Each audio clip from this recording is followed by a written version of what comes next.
In today's Green Hydrogen Report, is water the solution to the Iridium challenge to feasible green hydrogen? The clean production process for H2 is just as important as the ability to use it cleanly.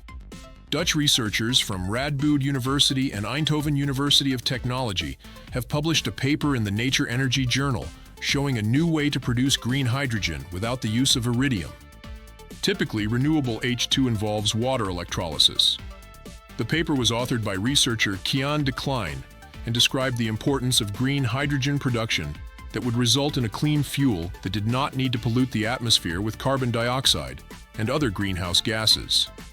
This was because the most common form of H2 production currently involves the use of natural gas, a fossil fuel, and unabated carbon emissions. Conventional clean H2 is made using renewable energy, such as solar and wind, to power proton exchange membrane (PM) electrolyzers that split water molecules into hydrogen and oxygen, from which the H2 is collected to be used.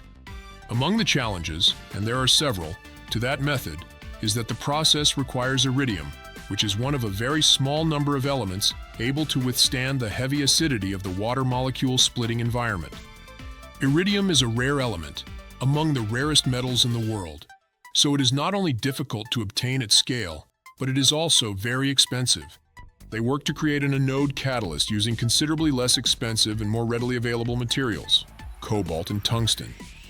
In order to provide the anode with protection against the degradation that results from exposure to the electrolysis process, they added water to the cobalt tungsten oxide.